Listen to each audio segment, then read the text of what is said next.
Hello বন্ধুরা, আজকে আমাদের আলোচনার বিষয় ভৌমজল, তার নিয়ন্ত্রকসমূহ এবং ভৌমজলের উল্লম্ব বিস্তার।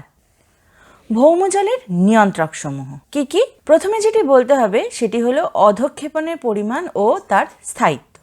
অধঃক্ষেপণ অর্থাৎ মেঘ থেকে যে বৃষ্টিপাত বা তুষারপাত ইত্যাদিগুলি সংঘটিত হয় তারা এই ভৌমজলের অন্যতম গুরুত্বপূর্ণ উৎস।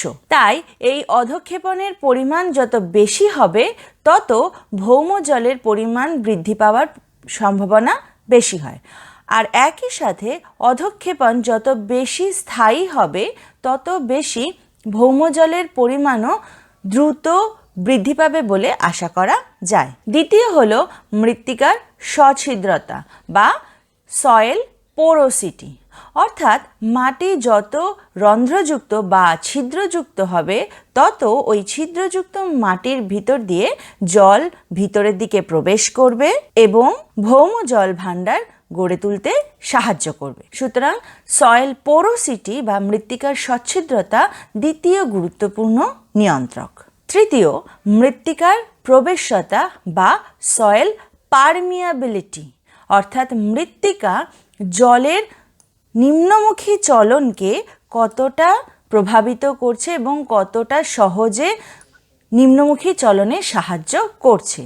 এই নিম্নমুখী চলন বা মৃত্তিকার প্রবেশতা যত বেশি হবে ভৌম জলের ভাণ্ডারও তত বৃদ্ধি পাবে বলে আশা করা যায়। সুতরাং এই তিনটে অর্থাৎ অধঃক্ষেপণের পরিমাণ, মৃত্তিকার সচ্ছিদ্রতা এবং মৃত্তিকার প্রবেশতা ভৌম জলের ভাণ্ডার গড়ে তুলতে সবথেকে গুরুত্বপূর্ণ প্রভাব বিস্তার করে থাকে। এগুলি ছাড়াও অপ্রবেশ্য শিলার অবস্থান অর্থাৎ ইমপারমিয়েবল রক, যাকে ভালো ভাষায় বলা হয়ে থাকে অ্যাকুইক্লুড বা অ্যাকুইটার্ড, তার উপস্থিতি এবং অবস্থান ভৌম জল ভাণ্ডারকে গড়ে তুলতে যথেষ্টভাবে সাহায্য করে।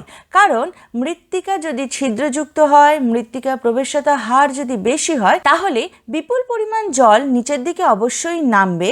কিন্তু যদি এই অপ্রবেশ্য শিলাস্তর না থাকে তাহলে এই জল নিচে নেমে ভূ অভ্যন্তরের দিকে গমন করবে, ফলে এই জল ব্যবহার করা কারোর পক্ষেই সম্ভব হবে না। তাই এই তিনটে নিয়ন্ত্রকের পাশাপাশি অপ্রবেশ্য শিলার অবস্থান অবশ্যই ভৌমজলের ভাণ্ডারকে গড়ে তোলে। এছাড়া বাষ্পীভবনের হার এবং উদ্ভিদ দেহ থেকে প্রস্বেদন এবং বাষ্পীভবনের হার, অর্থাৎ ভূপৃষ্ঠ থেকে বা অন্যান্য উপাদান থেকে যে বাষ্পীভবন ঘটে থাকে, জলভাগ থেকে যে বাষ্পীভবন ঘটে থাকে, তার পরিমাণ যদি বেশি হয় তাহলে বাতাসে আর্দ্রতার পরিমাণ বৃদ্ধি পাবে, তার ফলে অধঃক্ষেপণ বৃদ্ধি পেতে পারে। কিন্তু যদি বাষ্পীভবনের হার, প্রস্বেদন হার ইত্যাদির হার কম হয় তাহলে মৃত্তিকাতে ভৌম জলের ভাণ্ডার কিন্তু সমৃদ্ধ হবে। সুতরাং এদের সাথে কিছুটা হলেও ভৌম জল ভাণ্ডারের একটা ব্যস্তানুপাতিক সম্পর্ক রয়েছে। এছাড়া ভূমির ঢাল ভৌমজলের ভাণ্ডারকে যথেষ্টভাবে প্রভাবিত করে। কেন? কারণ ভূমির ঢাল যত বেশি হবে জলের প্রবাহ তত বৃদ্ধি পাবে। কোন জলের প্রবাহ? পৃষ্ঠ প্রবাহ, অর্থাৎ সারফেস রান অফ বা সারফেস ওয়াটার। এর প্রবাহ যত বৃদ্ধি পাবে ভূমির ঢাল বৃদ্ধির সাথে সাথে তত পার্কোলেশন বা জলের নিম্নমুখী চলন কম হবে।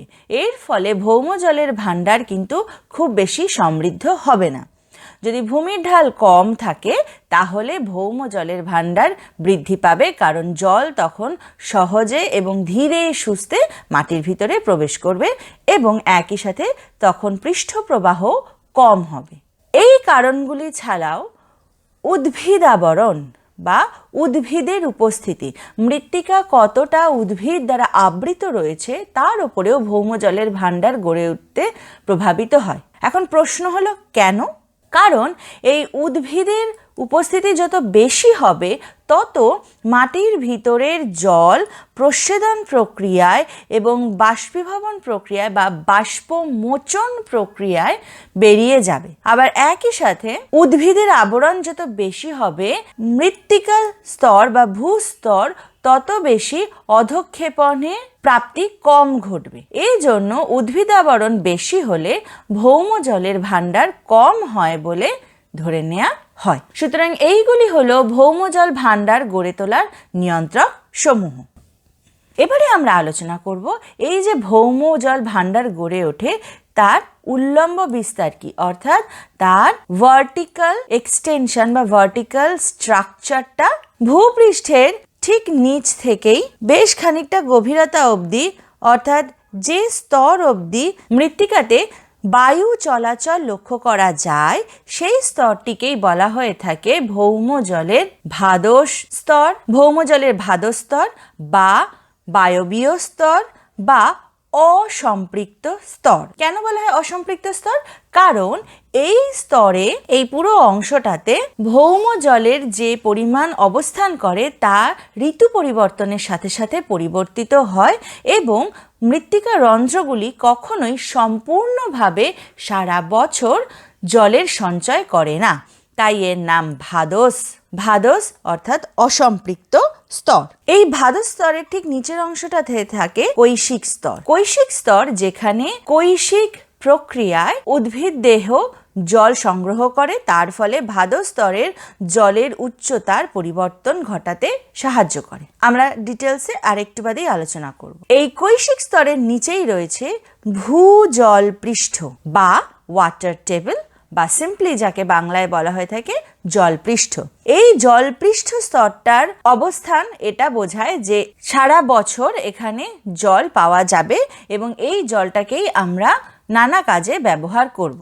এখানেই ভৌম জল প্রবাহ বা গ্রাউন্ড ওয়াটার ফ্লো লক্ষ্য করা যায় এবং এই স্তরটি সারা বছরই প্রায় সম্পৃক্ত অবস্থাতেই থাকে। তাই এই স্তরের নাম সম্পৃক্ত স্তর বা এটি হলো প্রকৃতপক্ষে ভৌম জল ভাণ্ডার। সুতরাং এই সম্পৃক্ত স্তরের বেধ বা গভীরতা যত বেশি হবে তত বেশি বলা হবে যে আমরা বা কোনো একটি দেশ ভৌম জলের সম্পদে সমৃদ্ধ। এবার একটু ডিটেলসে আলোচনা করা যাক এই স্তরগুলি সম্পর্কে। তাহলে প্রথমেই যেটা আমরা আলোচনা করলাম ভৌম জলের উল্লম্ব বিস্তার, তার দুটি স্তর রয়েছে, ভাদস স্তর এবং সম্পৃক্ত স্তর। এই ভাদস স্তরকে আবার তাদের বৈশিষ্ট্য অনুসারে তিনটি ভাগে ভাগ করা যায়। প্রথমেই বলেছি যে ভাদস স্তর অসম্পৃক্ত, অর্থাৎ এখানে শিলারন্ধ্রগুলি সম্পূর্ণভাবে সারা বছর জলে পূর্ণ থাকে না। তবে এখানে লক্ষণীয় এই স্তরে কিন্তু জলের স্বতঃস্ফূর্ত পার্শ্ব চলন ঘটে না। এখানে জল শুধুমাত্র উল্লম্বভাবে পরিবর্তিত হয়, অর্থাৎ জলস্তম্ভের উচ্চতা উল্লম্বভাবে পরিবর্তিত হয়। হয় উচ্চতার বৃদ্ধি পাবে, অর্থাৎ জলস্তম্ভের উচ্চতা বৃদ্ধি পাবে, তার মানে জল ভাণ্ডার বৃদ্ধি পাবে, না হলে জলের উচ্চতা হ্রাস পাবে। জলস্তম্ভের উচ্চতা হ্রাস পাওয়ার অর্থ জলের ভাণ্ডার হ্রাস পাচ্ছে। যখন বাষ্পমোচন হার, বাষ্পীভবন হার ইত্যাদিগুলি বৃদ্ধি পাবে তখন জলস্তম্ভের উচ্চতা হ্রাস পাবে, ভৌমজল ভাণ্ডার কমে যাবে। আর যখন অধঃক্ষেপণের পরিমাণ, তার স্থায়িত্ব বৃদ্ধি পাবে তখন জলস্তম্ভের উচ্চতা বৃদ্ধি পাবে, অর্থাৎ ভৌমজল ভাণ্ডার বৃদ্ধি পাবে। আমরা যেটা বললাম যে অসম্পৃক্ত ভাদস স্তরে তিনটি অংশ, তার মধ্যে প্রথম দুটি হলো মৃত্তিকা স্তর বা মৃত্তিকা জল, যাকে বলা হয় সয়েল ওয়াটার এবং সয়েল ওয়াটার জোন, আর তার দ্বিতীয় ভাগটি হলো মধ্যবর্তী ভাদস স্তর বা ইন্টারমিডিয়েট ভাদস জোন। এই ভাদস স্তরের একদম নিচে রয়েছে সম্পৃক্ত স্তর, আর এই দুটি স্তরের মধ্যে অবস্থান করছে অর্ধ সম্পৃক্ত কৈশিক স্তর বা ক্যাপিলারি জোন। এই স্তরে ওপরে রয়েছে অসম্পৃক্ত ভাদস স্তর আর এই স্তরের নিচে রয়েছে সম্পৃক্ত স্তর। তাই এই স্তরটি মাঝামাঝি অবস্থানযুক্ত, অর্থাৎ অর্ধ সম্পৃক্ত। এর পরের অংশটি হলো সম্পৃক্ত স্তর।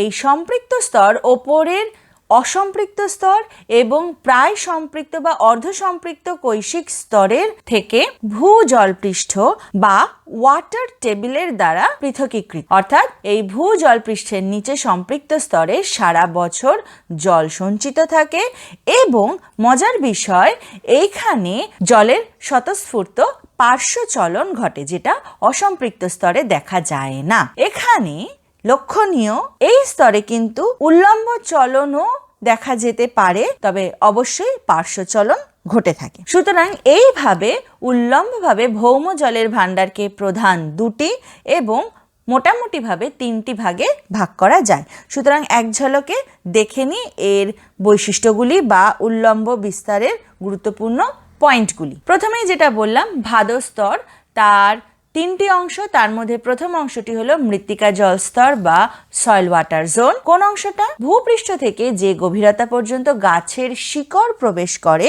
সেই অংশটাতেই দেখা যায় মৃত্তিকা জল। এবং অত্যন্ত পরিষ্কার বিষয় যে এই গভীরতায় যে জল প্রাপ্তি বা মৃত্তিকার আর্দ্রতা প্রাপ্তি ঘটে, উদ্ভিদ তার শিকড়ের মাধ্যমে সেই জলকে বা আর্দ্রতাকে সহজেই ব্যবহার করতে পারে এবং এই আর্দ্রতা বাষ্পীভবন, বাষ্পমোচন এবং প্রস্বেদন প্রক্রিয়ায় বায়ুমণ্ডলে ফিরে যায়। এই মৃত্তিকা জলস্তরকে আবার দুটি ভাগে ভাগ করা যায়, উদ্গ্রাহী জল বা হাইগ্রোস্কোপিক ওয়াটার এবং অভিকর্ষীয় জল বা গ্র্যাভিটেশনাল ওয়াটার। সুতরাং উদ্গ্রাহী জল বা হাইগ্রোস্কোপিক ওয়াটার এবং অভিকর্ষীয় জল বা গ্র্যাভিটেশনাল ওয়াটার। উদ্গ্রাহী জল কি? সংশক্তি আসঞ্জন বল অর্থাৎ অ্যাডহেসিভ এবং কোহেসিভ ফোর্সের দ্বারা মৃত্তিকার আর্দ্রতার যে অংশ মৃত্তিকা কণার সাথে দৃঢ়ভাবে যুক্ত থাকে তাকেই বলা হয় উদ্গ্রাহী জল।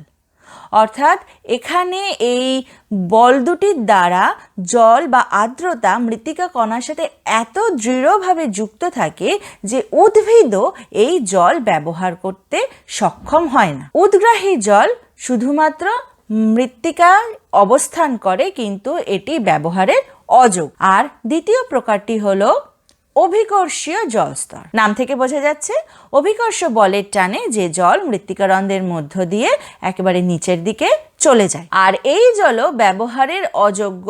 তবে উদ্ভিদ খুব সামান্য এই জল ব্যবহার করতে সক্ষম হয়। সুতরাং উদ্গ্রাহী জল একেবারেই ব্যবহার করা যায় না, আর অভিকর্ষীয় জলের খুব সামান্য অংশ উদ্ভিদ ব্যবহার করতে সক্ষম। দ্বিতীয় স্তর হলো মধ্যবর্তী ভাদস জলস্তর, অর্থাৎ মৃত্তিকা জলস্তর এবং কৈশিক জলস্তরের মধ্যবর্তী অংশ। এই অঞ্চলটি সব থেকে বেশি পরিবর্তনশীল স্তর, কারণ এখানে জলস্তম্ভের উচ্চতার ক্রমাগত পরিবর্তন ঘটে থাকে। ঋতু পরিবর্তনের সাথে সাথে এইখানে জলের পরিবর্তন বা জলের ভাণ্ডারের পরিবর্তন ঘটে থাকে। যদিও ঋতু পরিবর্তনের সাথে সাথে সর্বাধিক পরিবর্তনশীল অঞ্চলটি হলো মৃত্তিকা জলস্তর। শেষ ভাগ অর্থাৎ অসম্পৃক্ত স্তর বা নন ফ্রিয়েটিক জোন এবং সম্পৃক্ত স্তর বা ফ্রিয়েটিক জোন এর মাঝে অবস্থিত কৈশিক জলস্তর, যেটিকে আমরা আগেই বলেছি অর্ধ সম্পৃক্ত বা প্রায় সম্পৃক্ত জলস্তর। সুতরাং কৈশিক জলস্তর কাকে বলবো? ভূগর্ভে সম্পৃক্ত স্তরের ওপরের সেই অংশ যেখানে জলের অনুপৃষ্ঠ টান বা সারফেস টেনশন, মাথায় রাখতে হবে সারফেস টেনশনের মাধ্যমে কৈশিক পদ্ধতিতে অর্থাৎ ক্যাপিলারি প্রসেসে মৃত্তিকার কৈশিক রন্ধ্র বা ক্যাপিলারি পোর এর মাধ্যমে জলের ঊর্ধ্বগমন ঘটে। সেই স্তরটি হলো কৈশিক জলস্তর। কেন অধোগমন ঘটে না? কারণ এর নিচে রয়েছে সম্পৃক্ত স্তর, সেখানে জলের উল্লম্ব চলন লক্ষ্য করা যায় না। এবং আবার বলছি, অনুপৃষ্ঠ টানের মাধ্যমে কৈশিক পদ্ধতিতে জলের চলাচল ঘটে কৈশিক জলস্তরে, এবং কৈশিক পদ্ধতি ঊর্ধ্বমুখী হয়ে থাকে, তাই কৈশিক জলস্তরে জলের সর্বদা ঊর্ধ্বগমন ঘটে।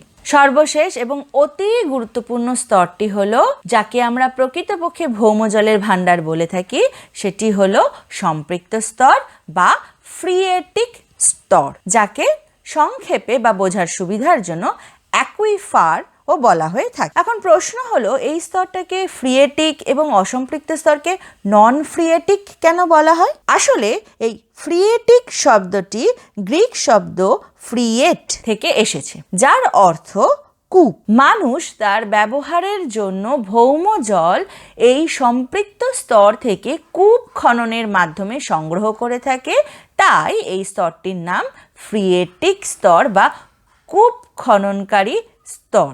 আর যেহেতু সর্বদা এখানে জল পাওয়া যায়, তাই এই স্তরটির নাম সম্পৃক্ত স্তর। আর এখান থেকে যেহেতু জলের চাপের মাধ্যমে বা ওয়াটার প্রেশারের মাধ্যমে কূপ খনন করে জল ভূপৃষ্ঠের দিকে তুলে আনা যায়, তাই একে বলা হয়ে থাকে অ্যাকুইফার।